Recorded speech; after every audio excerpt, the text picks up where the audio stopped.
मित्रांनो, ट्रम्पने युरोपच्या गाड्यांवर 25% टेरिफ लावला आहे. पेंटागॉन बोलतंय की यूएस ब्लॉकेडमुळे इराणला $4.8 बिलियन फटका बसलेला आहे. आरबीआयने 104 टन सोनं इंडियात परत आणलेलं आहे आणि जीएसटी कलेक्शन रेकॉर्ड ब्रेक म्हणजे 2.43 लाख कोटीचं झालेलं आहे. मित्रांनो, मी किरण कदम आणि तुमचं स्वागत आहे आजच्या पॉइंटेड चर्चामध्ये. मित्रांनो, 3 दिवस मार्केट बंद होतं आणि खूप काही घडलं आहे मार्केटमध्ये. तर चला तर मग without wasting any time one by one news आपण एकदा चेक करून घेऊया. तर मित्रांनो, पहिली न्यूज आहे मॅकडोनल्ड बद्दल. मित्रांनो, सोशल मीडियावर एक व्हायरल न्यूज फिरत होती की मॅकडोनल्ड्सने $54 पर मंथ मध्ये अनलिमिटेड मिल्क सबस्क्रिप्शन सुरू केलेलं आहे. पण फॅक्ट चेक केल्यावर हे समजलं की हे पॅरोडी अकाउंट म्हणजे हुप्स क्रेवने ट्विटरवर म्हणजे आजचं एक्स वरती पसरवलेली ही फक्त एक अफवा आहे. मॅकडोनल्ड्सने अशी कोणतीही सबस्क्रिप्शन सुरू केलेली नाहीये आणि मॅकडोनल्ड्सच्या ऑफिशियल चॅनेलमधून कोणतीही अशी अनाउन्समेंट झालेली नाहीये. मित्रांनो, ही न्यूज वीकेंडमध्ये खूप व्हायरल झाली होती आणि कितीतरी लोकांनी क्रेडिट कार्डवरनं ही ऑफर घेण्याचा प्रयत्न सुद्धा केला होता. आणि मित्रांनो, आपला नेहमीच प्रयत्न असेल की बिझनेस रिलेटेड कोणतीही न्यूज असेल ती तुमच्यापर्यंत पहिली पोहोचवण्याचा. तर मित्रांनो, नेक्स्ट न्यूज आहे युएस बद्दल. मित्रांनो, ट्रम्प यांनी ट्रूथ सोशलवर अनाऊन्स केलं आहे की युरोपला फुली ॲग्री ट्रेड डीलचे पालन करत नाहीये, म्हणून त्यांच्यावर कार्स आणि ट्रक्स वरती जास्त टेरिफ लावणार आहे, म्हणजे 15 वरून आता 25%. आणि हे मित्रांनो पुढच्या आठवड्यापासून लगेच चालू होणार आहे. मित्रांनो, जागतिक ऑटो इंडस्ट्री आता एक ट्विटवर अवलंबून आहे आणि हीच ट्रम्प 2.0 ची एक क्रूर हकीकत आहे. तसंच मित्रांनो, नेक्स्ट न्यूज आहे पेंटागॉन बद्दल. तो युएस डिफेन्स डिपार्टमेंट यांनी सांगितलं आहे की 13 एप्रिल पासून सुरू झालेल्या युएस नेव्हल ब्लॉकेडमुळे इराणला $4.8 बिलियन ऑइल रेव्हेन्यूचा थेट तोटा झालेला आहे. जवळजवळ 31 टँकर्समध्ये 53 मिलियन बॅरल्स इराणियन क्रूड ऑइल हे अजूनही पर्शियन गल्फमध्ये अडकलेले आहेत. इराणचा स्टोरेज कॅपॅसिटी सुद्धा जवळजवळ संपत आलेले आहे आणि ते जुन्या टँकर्सना फ्लोटिंग स्टोरेज म्हणून वापरत आहे. म्हणजे मित्रांनो, एकंदरीत पेंटागॉन बोलत आहे, माझं कितीही नुकसान होऊ दे पण मी तुझं नुकसान केलं की नाही. पण याच्यावरनं मित्रांनो युएस जिंकत आहे असं होत नाही. तर मित्रांनो, नेक्स्ट न्यूज आहे इंडिगो बद्दल. ओईजी ग्लोबल एव्हिएशन कन्सल्टन्सीच्या डाटानुसार इंडिगोने मे 2026 साठी इंटरनॅशनल कॅपॅसिटी फेब्रुवारी बेसलाईनच्या तुलनेमध्ये 17% कमी केलेली आहे. आणि मित्रांनो, याचा सर्वात जास्त फटका हा गल्फ बेस एअर अरेबियाला होणार आहे, म्हणजे की त्यांचा 34.3% कट होणार आहे. म्हणजे मित्रांनो, हार्मोज बंद आहेत तर म्हणजे फक्त तेल बंद होत नाहीये, तर आपल्या दुबईच्या ट्रिप सुद्धा बंद होणार आहेत. एकंदरीत मित्रांनो, एव्हिएशन सेक्टरवर खूप जास्त प्रेशर असणार आहे, त्यामुळे इंडिगो शेअरवरती तुम्ही नक्कीच वॉच ठेवा, कारण युद्ध बंद झालं की हा शेअर रॅली सुद्धा दाखवू शकतो. नेक्स्ट न्यूज आहे मित्रांनो युएसए ड्रग एक्सपोर्ट बद्दल. तर मित्रांनो, फायनान्शियल सर्व्हिस मध्ये इंडियाच्या युएसला होणाऱ्या फार्मास्युटिकल्स एक्सपोर्ट हा 10% कमी झालाय आणि $9.47 बिलियन वर आलेला आहे. पण मित्रांनो, इंडियाचा एकूण फार्मा एक्सपोर्ट हा $31.12 बिलियन झालेला आहे, जो की मागच्या वर्षात 2.13% जास्त आहे. युरोप आणि आफ्रिकाने ग्रोथला सपोर्ट दिलेला आहे. युएस स्लो डाऊनचे कारण म्हणजे हाय बेस, जेनरिक प्राइसेस इरोजन आणि supply chain inventory correction.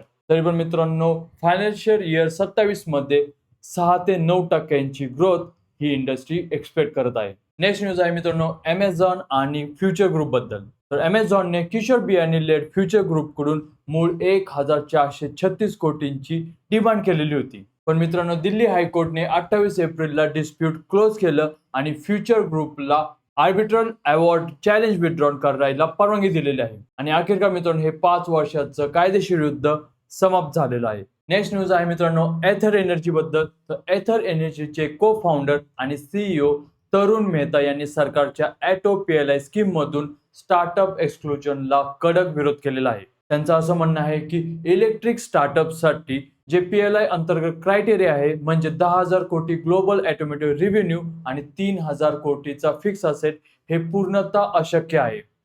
Mehta म्हणाले की क्रायटेरिया एव्ही स्पेसिफाईड कॅपेबिलिटी ऐवजी लिगसी स्केलला प्रायोरिटी देतात आणि एथर सारख्या स्टार्टअप्सना 13 ते 16% कॉस्ट डिसएडव्हान्टेज मध्ये टाकले जाते. मित्रांनो, एथरने आधीच thousands ऑफ करोड R&D मध्ये आणि मॅन्युफॅक्चरिंग मध्ये इन्व्हेस्ट केलेले आहे आणि तसंच 2,000 कोटी महाराष्ट्र ग्रीनफील्डसाठी कमिटेड आहेत. आणि त्यामुळेच मित्रांनो मेक इन इंडियाची घोषणा द्या आणि नंतर स्टार्टअप्सला बाहेर ठेवा, हे कॉन्ट्राडिक्टिंग पॉलिसी सरकारला बदलावी लागेल. नेक्स्ट न्यूज आहे मित्रांनो ओला इलेक्ट्रिक बद्दल. तर ओला इलेक्ट्रिकने एप्रिल 2026 मध्ये 12,166 ईव्ही युनिट्स विकलेले आहेत आणि मार्चच्या 10,133 युनिट पेक्षा 20% हा सेल जास्त आहे. पण मोठी गोष्ट म्हणजे मित्रांनो ईव्ही मार्केट सेल मे महिन्यामध्ये 22% पडलेला आहे. तरी ओलाने सेलमध्ये ग्रोथ दाखवलेली आहे. आता ओलाचा मित्रांनो टोटल मार्केट शेअर हा 8.18% पोहोचलेला आहे आणि टॉप प्लेयर्स मध्ये मित्रांनो ओला एकमेव कंपनी आहे जिची मंथ ऑन मंथ ग्रोथ झालेली आहे. आणि त्याचं मित्रांनो in house manufacture 4680 Bharat cells वापरले, त्यामुळे त्यांना कॉस्ट इफिशियन्सी भेटलेली आहे. टीव्हीएस मोटर, बजाज, एथर, हिरो विटा सर्वांची सेल ही एप्रिल महिन्यामध्ये घसरलेली आहे. नेक्स्ट न्यूज आहे मित्रांनो झोमॅटो बद्दल.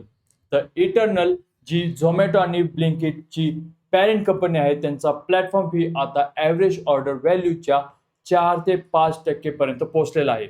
कंपनीने 19% हाईक करून फी ही 12.50 वरून 14.90 केलेला आहे. 3 वर्षापूर्वी ही फी मित्रांनो अस्तित्वात सुद्धा नव्हती. आणि मित्रांनो झोमॅटोनी हा अतिरिक्त रेव्हेन्यू टार्गेटेड डिस्काउंटसाठी वापरलेला आहे, म्हणून फूड डिलिव्हरी ग्रोथ कंटिन्यू चालू आहे. आणि पॅरलली मित्रांनो बघितलं तर स्विगी सुद्धा चांगला परफॉर्म करत आहे. त्यामुळे मित्रांनो समजून घ्या की फ्री फूड डिलिव्हरीचा इरा हा आता संपलेला आहे आणि आता प्रत्येक क्लिकला तुम्ही 4 ते 5% एक्स्ट्रा भरताय. नेक्स्ट न्यूज आहे मित्रांनो लिशियस बद्दल. तर लिशियसने फायनान्शियल सर्व्हिस मध्ये 1,166 कोटीचा नेट रेव्हेन्यू म्हणजे मागच्या वर्षीपेक्षा 47% कमावलेला आहे. आणि फायनान्शियल इयर 27 साठी 1,800 कोटीचा त्यांनी टार्गेट ठेवलेला आहे. ऑनलाईन रेव्हेन्यू हा 770 कोटीचा 1,000 कोटीवर पोहोचलेला आहे, जो की 28% जास्त आहे. तसेच ऑफलाईन रेव्हेन्यू हा 26 कोटीवरनं 177 कोटी पोहोचलेला आहे. सध्या लिशियसचे 60 पेक्षा जास्त फिजिकल स्टोअर्स आहेत. 94% रिपीट कन्झम्पशन रेट लिशियसला भेटत आहे, म्हणजे खरोखर लॉयल कन्झ्युमर त्यांना भेटलेले आहेत. बेंगळुरू, मुंबई, NCR मध्ये 10 मायक्रो मार्केट्सवर डीपर एक्सपान्शन त्यांचं चालू आहे, जिथे त्यांना 30 मिनिटांमध्ये कन्झ्युमर्सना डिलिव्हरी भेटत आहे.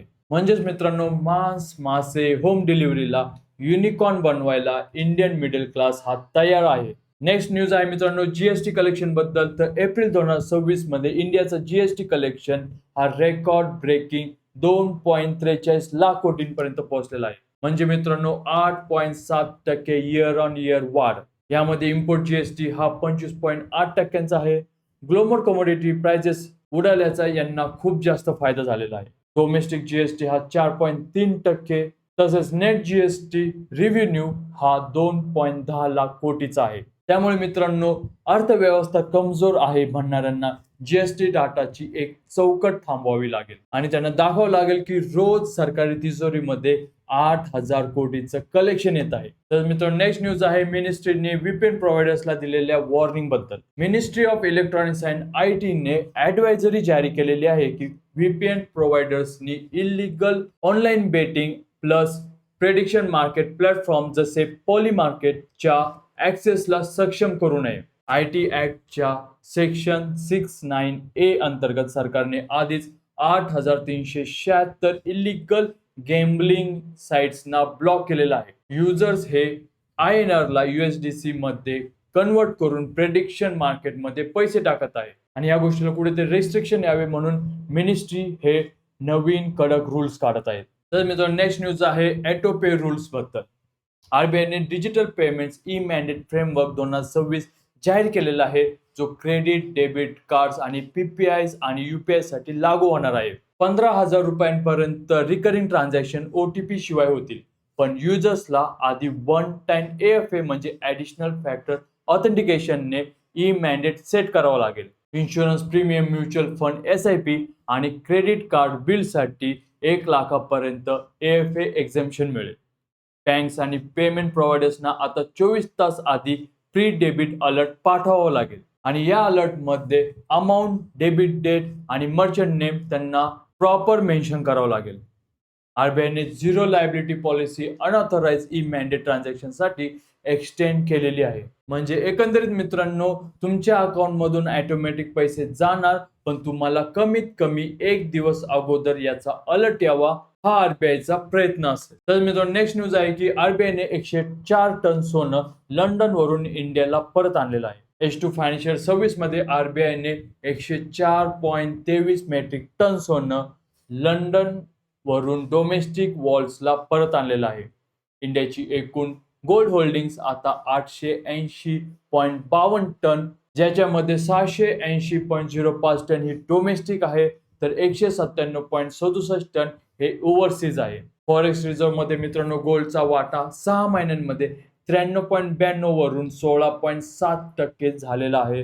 आणि हा घेतलेला नियम ग्लोबल व्हॉलेटिलिटी आणि काउंटर पार्टी रिस्क कमी करण्यासाठी आहे. हा आरबीआयचा मित्रांनो मास्टर स्ट्रोक आहे आणि जिओ पॉलिटिकल सेफ्टी अँगल सुद्धा. नेक्स्ट मित्रांनो न्यूज आहे मेटा बद्दल. तर मेटा प्लॅटफॉर्मने 1 मे 2026 ला $25 billion investment grade bond sale पूर्ण केलेला आहे आणि मागच्या 6 महिन्यातली ही सेकंड जम्बो डील ठरलेली आहे. सिटी ग्रुप आणि मॉर्गन स्टॅनले ही डील कंप्लीट करतील. मित्रांनो, कंपनीचा Q1 रिझल्ट हा चांगला आलेला आहे, पण AI कॅपेक्स प्रोजेक्शन हा कंपनीने 125 ते 145 बिलियन डॉलर पर्यंत पोहोचवलेला आहे आणि ज्यामुळे मेटाचा स्टॉक हा 7% खाली पडला. मित्रांनो, AI साठीचा 145 बिलियन डॉलरचं बजेट हे आपल्या भारत सरकारच्या फुल इयर डिफेन्स बजेटच्या 50% आहे. तर मित्रांनो, हे होते आजच्या न्यूज. तुम्हाला व्हिडिओ कसा वाटला मला नक्की सांगायचं आहे कमेंट सेक्शन मध्ये